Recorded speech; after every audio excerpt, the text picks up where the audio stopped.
Saudara, sejumlah menteri kabinet Jokowi yang juga kader partai politik ramai-ramai maju daftar sebagai anggota legislatif atau caleg di DPR pada pemilu 2024.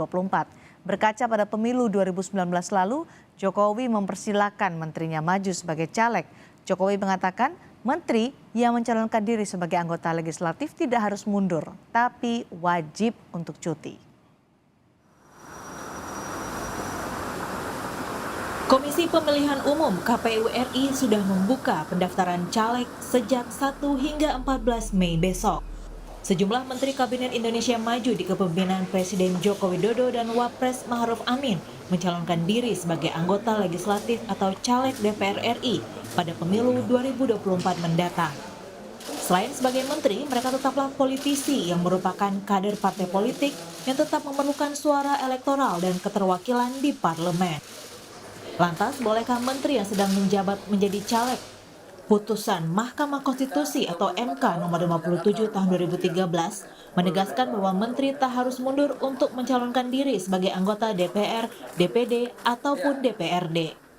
Sekjen PDIP Hasto Kristianto saat pendaftaran caleg ke KPU Pusat menyebut Menteri Hukum dan HAM Yasona Lawli menjadi bacalek yang akan maju di pemilu mendatang. Yang dari Menteri Kabinet Indonesia Maju yang berasal dari PD Perjuangan yang dicalonkan adalah Bapak Yasona Lawli.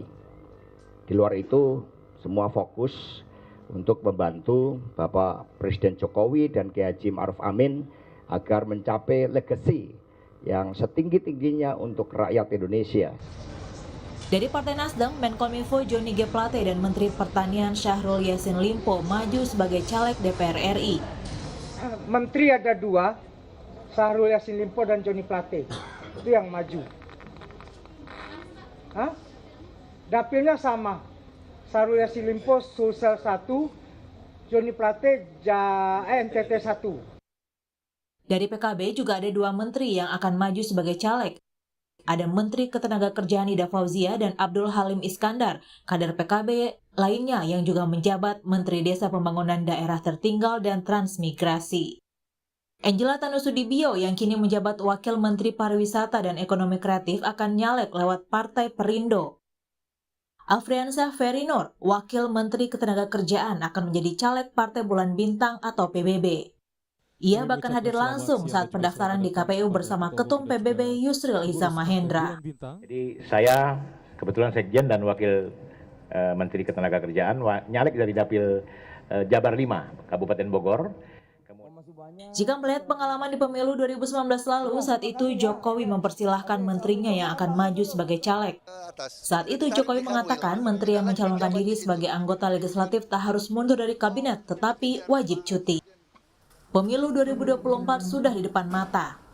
Di tengah sisa pemerintahan Jokowi Ma'ruf, jangan sampai fokus kerja menteri yang maju jadi caleg terbelah dan mengganggu kinerja pemerintahan Jokowi Ma'ruf. Tim Liputan Kompas TV. Lalu bagaimana kinerja menteri saat mereka harus kampanye sebagai caleg dan juga untuk partai politiknya selama pemilu nanti? Kami bahas bersama Andreas Hugo Pareira, politisi PDI Perjuangan, dan Adi Prayitno, pengamat politik dari Parameter Politik Indonesia. Selamat malam Pak Hugo, selamat malam Mas Adi. Selamat malam. Baik Pak Hugo, tahun 2019 lalu Presiden tidak mewajibkan menteri mundur kalau mau nyalek, tapi disarankan untuk cuti saja. Tahun ini gimana tuh, Pak Andreas? Ya, tahun ini kan Presiden juga menyampaikan hal yang kurang lebih sama. Artinya, tapi pada dasarnya ya para menteri ini kan dari secara regulasi kan tidak ada juga aturan yang melarang menteri tidak boleh nyalek. Tapi ya menteri tentu ya dalam kapasitasnya sebagai menteri tentu ya mereka harus membagi waktu dan menggunakan untuk kampanye itu pada hari libur. Seperti sekarang juga misalnya calon presiden yang masih menjabat sebagai gubernur, itu menggunakan waktunya pada hari libur, Sabtu dan Minggu.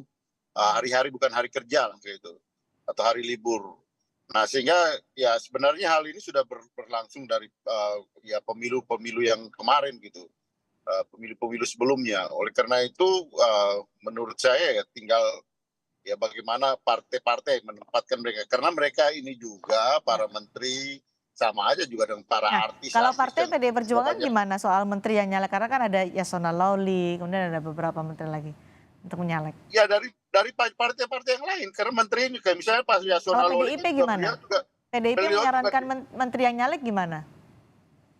ya memang ya tadi kan Pak Sekjen sudah sampaikan bahwa menteri yang nyalek ya mereka caleg dan tapi ya sebagai menteri tetap ya menggunakan membagi waktu pada hari libur atau hari Minggu, hari Sabtu itu mereka ya bisa berkampanye gitu. Tapi pada hari-hari kerja kan mereka tetap menjalankan tugasnya gitu. Oke. Nah, karena menteri ini juga ya oleh partai-partai, bukan hanya PDI Perjuangan, saya kira semua partai juga melihat menteri ini sebagai potensi vote getter untuk ya menambah suara partai di dapilnya masing-masing. Sama seperti juga ketika partai-partai ini menyalonkan artis. Ini konsekuensi dari sistem pemilu dengan proporsional terbuka di mana ya kita lihat di samping orang melihat partai, orang juga melihat figur gitu. Nah, kalau kita mau proporsional tertutup mungkin tidak harus seperti ini gitu. Baik, tapi ya dengan konsekuensi dari proporsional terbuka ini gitu. Mas Adi ada komentar soal menteri yang nyalek? Ya saya kira memang kalau kita membaca regulasi tentu tidak ada aturan apapun. Ya. Undang-Undang Pemilu 2017 misalnya dalam pasal 240 disebutkan bahwa menteri itu tidak wajib mundur. Yang wajib mundur itu misalnya kalau kepala daerah mau jadi anggota dewan, dia harus mundur. ASN harus mundur, TNI dan polisi juga harus mundur dan seterusnya. Nah, yang menarik juga dalam Undang-Undang Pemilu yang sama dalam pasal 281, cuti bagi menteri yang mau jadi calon anggota dewan hanya kalau mau berkampanye di hari kerja. Misalnya kampanye hari Senin, Selasa, Rabu, dan Kamis ataupun Jumat, itu cuti. Tapi kalau mereka tidak melakukan kampanye, sekalipun statusnya sebagai caleg, itu tidak wajib cuti, Mbak Cindy. Nah, ini yang kemudian sebenarnya menjadi ramai, menjadi perbincangan publik, karena satu sisi menteri itu melekat pada dirinya sebagai pejabat publik, tapi pada saat yang bersamaan adalah seorang caleg yang sangat dikhawatirkan akan terjadi konflik of interest, abuse of power, dan seterusnya, dan seterusnya. Hal-hal yang semacam inilah yang kemudian membuat begitu banyak kalangan aktivis pro-demokrasi yang menyuarakan supaya para menteri yang menjadi caleg itu ya cutinya bukan hanya saat kampanye, tapi selama 3 bulan, selama sepanjang 75 hari masa kampanye itu ya cuti total gitu. Kalau begitu kinerja akan kacau dong, Mas Adi. Ya, bisa diangkat PLT, karena begini ya Mbak Cindy, sulit sebenarnya membayangkan satu sisi harus menjadi pembantu presiden secara total, ya, menerjemahkan semua visi nawacitanya Jokowi, tapi pada saat yang bersamaan menang jadi caleg itu bukan perkara gampang. Jadi pekerjaan politik itu bukan pekerjaan cawe-cawe ya, bukan pekerjaan sambilan, karena menteri sekalipun kalaupun toh jadi caleg itu tidak ada jaminan menang. Saya ingat persis 2019 yang lalu, ada Menteri Petahana, Pak Hanif Dahiri, caleg dari Bekasi dan Depok, kalah. Iya, bahkan mantan Menteri Agama, Pak Lukman Hakim juga kalah itu, maju dari P3. Di dapil yang sama, bahkan ada Menteri, ya, Luki Hakim, ada juga, bukan menteri, artis maksud saya, itu juga nggak lolos di situ. Itu artinya apa? Pekerjaan-pekerjaan politik semacam ini tentu adalah pekerjaan yang menurut saya juga butuh totalitas dan loyalitas yang cukup maksimal. Karenanya yang menjadi pertanyaan itu bagaimana mungkin seorang menteri yang satu sisi harus sami'na wa ta'na, tegak lurus, menjadi pembantunya Jokowi gitu ya, mengaksentuasi dan mengakselerasi semua kinerjanya sebagai pembantu presiden, tapi pada saat yang bersamaan dia harus memikirkan bagaimana menang di dapilnya. Karena ini menyangkut nama besar, ini menyangkut marwah. Kan agak lucu kalau menteri dan tidak terpilih. Ini tentu karena fokusnya ada dua, menang dan juga bekerja sebagai pembantu presiden, dikhawatirkan kalau nyalek kinerjanya juga akan kacau nih, Pak Andreas. Soal kekhawatiran ini gimana? Kalau ya, dengan situasi seperti itu sebenarnya ya ini soal pilihan ya, dalam arti bahwa presiden ya sebagai kepala pemerintahan bisa menyampaikan itu pada para menterinya supaya tetap menjaga kinerja kerja dan di dalam proses pelaksanaannya ya tetap harus perform sebagai seorang menteri harus tetap dijaga. Nah ini tapi ya tentu ini pada posisi pilihan masing-masing gitu. Termasuk juga bagi partai-partai politik karena partai politik juga, semua partai ini saya katakan bahwa semua partai pasti memikirkan, melihat bahwa potensi mereka ini, para menteri ini sebagai vote getter untuk suaranya gitu. Atau kalau memang itu seperti itu, regulasi yang kita buat supaya tidak para menteri tidak boleh, atau pejabat publik tidak usah mencalonkan, tidak perlu mencalonkan diri di dalam proses pemilihan legislatif gitu. Nah ini kan ruang ini kan sebenarnya dari dulu kan selalu menjadi topik pembicaraan. Tapi kalau selama tidak ada regulasi yang mengatur seperti itu, saya kira ya seperti sekarang gitu. Dan ini akhirnya tergantung pada baik orang atau dalam hal ini presiden atau pada masing-masing partai melihat sesuai dengan kepentingannya masing-masing, atau rakyat yang harus menentukan pilihannya. Kalau memang seperti itu tidak usah pilih gitu. Mas Adi, karena tidak ada yang dilanggar dalam hal ini, tidak ada regulasinya. Karena memang regulasi tidak mengatur soal itu. Tapi gitu. untuk menjaga soal itu gitu. Oke, untuk menjaga bahwa kinerjanya bagi masyarakat tetap berjalan. Saya mengatakan bahwa ini konsekuensi juga dari sistem proporsional terbuka. Baik Pak Andreas, karena tidak ada yang dilanggar, maka sah-sah saja untuk menteri menjadi calon legislatif. Tapi bagaimana bisa menjaga kinerjanya, mendahulukan kinerja sebagai menteri untuk kepentingan publik yang lebih luas, atau juga ia menjadi caleg yang ada kepentingan partai politik di sana. Gimana bisa menjaga itu? Ya, disitulah kita rakyat yang akan menilai mereka di dalam pekerjaan sehari-hari, dan ya tentu presiden sebagai kepala pemerintahan punya kewajiban untuk menegur mereka kalau mereka tidak bisa menjaga kinerjanya di situ. Baik, Mas Adi. Jadi itu kewenangan masyarakat untuk menilai, atau presiden yang lebih tegas, atau partai politik sebenarnya yang punya hak juga untuk mengingatkan. Tidak ada konflik kepentingan, tidak boleh mencampur adukan hingga merugikan kinerja sebagai menteri. Ya, antara rakyat dan presiden tentu punya persepsi yang beda-beda. Bagi presiden mereka bisa dikontrol ya bagaimana kinerja dan ketaatannya dalam menjalankan pemerintahan sebagai pembantu presiden, atau justru lebih fokus melakukan kerja-kerja politik. Tapi kalau kita bicara tentang konsumsi publik secara umum, memang mereka berharap ya sepanjang masa kampanye 75 hari para menteri itu cuti lah, apapun judulnya, karena melekat pada dirinya itu adalah pejabat publik yang pastinya ada privilege di situ. Ibarat pepatah, ini sekali mendayung 4 pulau terlampaui. Satu sisi sebagai menteri, sebagai pembantu presiden, dan pada saat yang bersamaan itu juga bisa dianggap sebagai bagian dari kerja-kerja politik pencitraan, meyakinkan rakyat dan melakukan konsolidasi. Karenanya sekalipun ini tidak melanggar regulasi, saya kira memang presiden harus tegas betul, karena menteri ini adalah pejabat publik yang digaji oleh uang negara dan semacamnya, tentu fokusnya harus lebih kepada ke sana ketimbang misalnya harus melakukan kerja-kerja politik. Karena bagi saya Mbak Cindy, menteri yang jadi caleg itu adalah pertaruhan reputasi selain untuk menang ya. Kalau menteri nggak jadi, apalagi saat ini diandalkan betul oleh Jokowi, tentu ini akan mencoreng nama baik partai. Karenanya menteri ini pasti akan fokus melakukan kampanye politik. Bisa dibayangkan kalau 75 hari masa kampanye itu, semua menteri yang jadi caleg saat ini tiap hari melakukan kampanye, Senin, Selasa, Rebo, Kamis, dan Jumat misalnya. Dia harus cuti. Itulah yang pastinya akan menghambat kinerja.